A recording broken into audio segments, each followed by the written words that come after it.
तो लगभग आप में से सभी लोग जो कि बीटेक के फर्स्ट सेमेस्टर में अपना एडमिशन करवा चुके हैं या फिर करवाने वाले हैं, कुछ का फर्स्ट राउंड तक हो चुका है एंड कुछ सेकंड और थर्ड राउंड का वेट कर रहे हैं।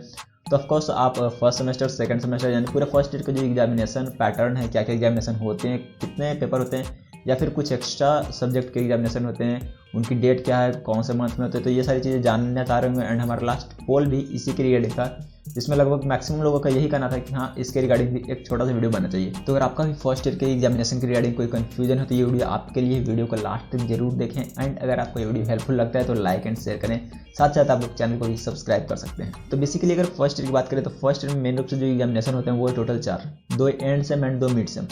Mid sem and and same क्या होते हैं, तो फर्स्ट ईयर में आपके 2 सेमेस्टर होते हैं।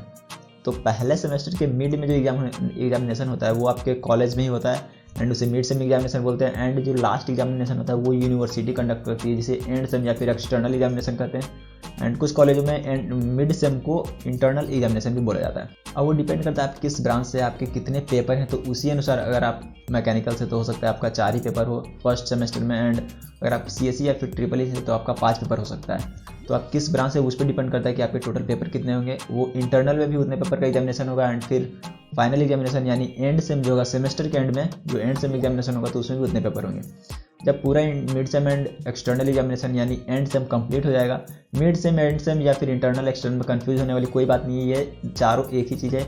Mid sem and internal is same thing, external and and same is same thing.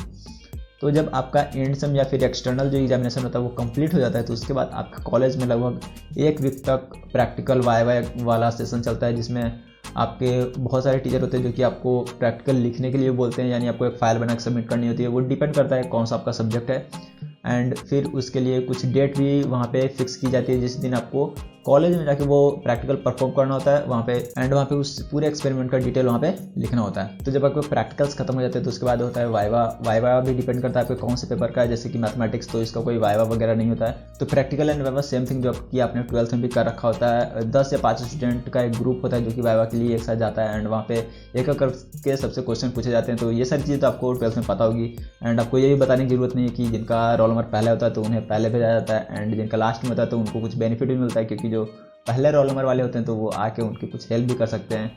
College में ऐसा होता है और स्कूल वगैरह का तो पता नहीं कि क्या सिस्टम है आपका।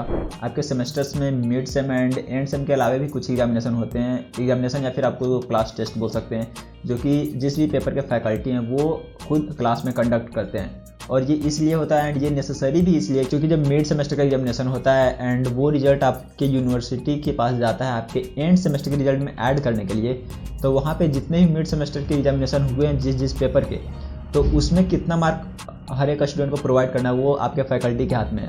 वो बहुत सारे चीज़ों पे डिपेंड करता है, आपकी अटेंडेंस कितनी है, आपने क्लास एक्चुअली में कितने अटेंड किए हैं, ट्यूटोरियल्स वगैरह कितने अटेंड किए हैं एंड जो क्लास टेस्ट फैकल्टी लेते हैं वो आपने दिए हैं कि नहीं। तो ऐसा नहीं है कि अगर वो क्लास टेस्ट यूनिवर्सिटी नहीं ले रही है, कोई कॉलेज नहीं ले रहा है, अगर फैकल्टी ले रहा है तो वो उसे मिस कर देना है। तो अगर ऐसा कीजिएगा तो आपको वो मिड सेम में आपको इसका खामियाजा देखने को मिल सकता है। क्लास टेस्ट वगैरह नॉर्मली जो आपको असाइनमेंट फैकल्टी प्रोवाइड करेंगे या फिर जो आपको पढ़ाया गया पहले तो उससे कंडक्ट किया जाता है। मिड सेमेस्टर की भी एक बहुत अच्छी बात यही है कि अगर मिड सेमेस्टर का एग्जामिनेशन हो रहा है तो आपका जहाँ तक सिलेबस कवर होता है वहीं तक एग्जामिनेशन होती है। एंड एंड सेमेस्टर जो एग्जामिनेशन यूनिवर्सिटी लेती है तो उसमें ये सारी चीज़ें नहीं चलती है कि आपकी सिलेबस कितनी खत्म हुई है कितनी नहीं हुई है, वहाँ पे वो पूरा एग्जामिनेशन होता है। तो मिड सेमेस्टर तो आपके कॉलेज के अनुसार होता है तो इसमें बहुत ज़्यादा दिक्कत नहीं है, लेकिन एंड सेमेस्टर सही से देना चाहिए। बीसीसी के इंजीनियरिंग कॉलेज में एक और नया एग्जामिनेशन जो कि हर सेमेस्टर में होता है वो है एमकट का एग्जामिनेशन।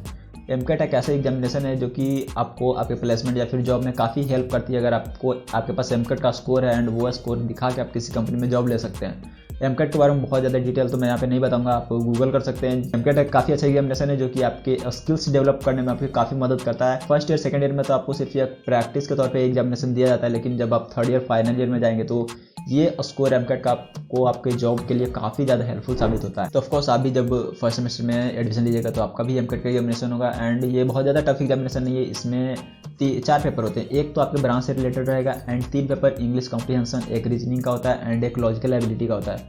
ये कंप्यूटर बेस्ड एग्जामिनेशन है। आपको CSE के लैबोरेटरी में ले जाया जाएगा एंड सभी को एक एक कंप्यूटर हैंड ओवर कर दिया जाएगा। इसके बाद आपको लॉगिन क्रेडेंशियल मिल जाएंगे एंड फिर आप आसानी से वहाँ पे एग्जामिनेशन दे सकते हैं। तो जितने भी नए लोग एडमिशन ले रहे हैं तो इस एग्जामिनेशन से घबराने की जरूरत नहीं है। स्टार्टिंग में मुझे भी लगा था काफ़ी टफ होता होगा, लेकिन ऐसा कुछ नहीं है। जब मैंने एग्जामिनेशन दिया एंड रिजल्ट आया तो वो काफ़ी अच्छा था। तो अभी तक मैंने आपको मेनली 3 एग्जामिनेशन के बारे में बताया, आपका मिड सेमेस्टर, आपका एंड सेमेस्टर, MCAT का एग्जामिनेशन एंड कुछ क्लास टेस्ट के बारे में मैंने बात की।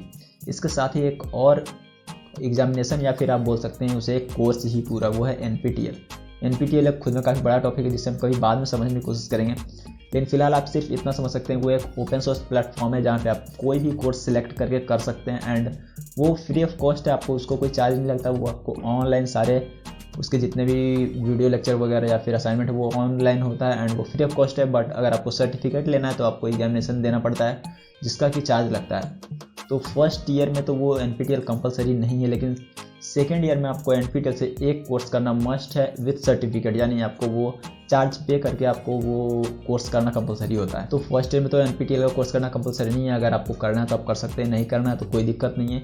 लेकिन सेकेंड ईयर से एक कोर्स विद सर्टिफिकेट करना कंपलसरी होता है, यानी आपको एक कोर्स भी करना है NPTEL से एंड उसका एग्जामिनेशन भी देना है और जिसमें आपको पास भी होना है, क्योंकि उसका 3 क्रेडिट होता है और ये क्रेडिट वेरी कर सकता है जिसके ब्रांच का है एंड वो आपकी यूनिवर्सिटी के एंड सेमेस्टर का जो रिजल्ट आएगा तो उसमें ऐड होता है। तो सेकंड ईयर में एक कोर्स करना कंपलसरी होता है।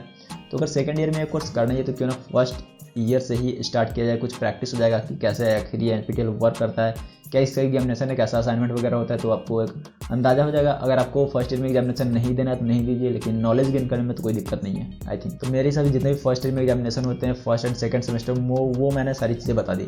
जितनी भी चीज़ें मैंने बताई है फर्स्ट सेमेस्टर में, यानी जितने क्लास टेस्ट वगैरह and same mid sem, same cheese second same में भी होता है। MCAT का एग्जाम भी सेकंड सेम में होता है, NPTEL भी सेकंड सेम में होता है। तो लेकिन पूरा मिला के फर्स्ट ईयर है एंड फर्स्ट ईयर तक NPTEL कंपलसरी नहीं है। इसके साथ ही एक और एग्जामिनेशन होता है, वो है स्पेशल एग्जामिनेशन। तो स्पेशल एग्जामिनेशन कोई एग्ज़ाम नहीं है, वो उस केस में होता है अगर आपके पूरे कॉलेज का किसी पेपर का एग्जाम अटका हुआ है या फिर पूरा एग्जामिनेशन आपका अटक गया है किसी कारणवश।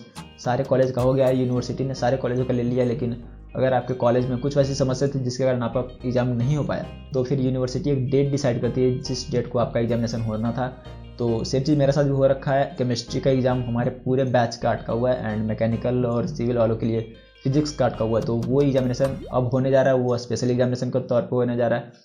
तो ये चीज़ आपको समझनी चाहिए, ये अलग से एग्जामिनेशन नहीं है। अगर आपका फर्स्ट सेमेस्टर और सेकंड सेमेस्टर सही चल रहा है, सारे एग्जामिनेशन वहाँ पे हो चुके हैं, तो आपका कोई स्पेशल एग्जामिनेशन नहीं होगा। इसके साथ साथ डिपेंडिंग अपॉन कॉलेजेज, कुछ कॉलेजों में क्यूज कंपटीशन वगैरह होते रहते हैं जो कि आपके यूनिवर्सिटी से इसका कोई लेना देना नहीं है, इसका कोई क्रेडिट वगैरह ऐड नहीं होता है। वो आप पे डिपेंड करता है, अगर आप कैसे एक्टिव स्टूडेंट है तो आप पार्टिसिपेट कर सकते हैं, नहीं कर सकते। तो ये तो कॉलेज पे डिपेंड करता है कि कौन से कॉलेज में कितनी ज़्यादा एक्टिविटीज़ होती है। तो इसमें एग्जामिनेशन की कैटेगरी में नहीं रखता, ये एक फन है आपके लिए। और इसके साथ एक और चीज़, शायद आप में से कुछ वैसे स्टूडेंट होंगे जो कि सोच रहे होंगे कि अगर किसी एग्जामिनेशन या फिर किसी एक पेपर में हम फेल हो गए तो फिर क्या होगा, या फिर फेल होने के लिए कितना मतलब मिनिमम परसेंटेज कितना है कि उसके ऊपर ही लाना कंपलसरी है, कितना CGPA एक्चुअली कंपलसरी है। तो मैं कहना चाहूँगा कि अभी फिलहाल इन सब चीज़ों के बारे में आप मत सोचें। नया डिवीजन हुआ है, पॉजिटिव एनर्जी के साथ कॉलेज ज्वाइन कीजिए एंड इसके बारे में हम किसी और वीडियो में बात करेंगे। वो काफ़ी लंबा एक टॉपिक है, उसमें काफ़ी सारे क्रेडिट वगैरह और लेक्चर का भी काफ़ी सारा इंपॉर्टेंस होता है। आपने कितने क्रेडिट अर्न किया वो दोनों सेमेस्टर का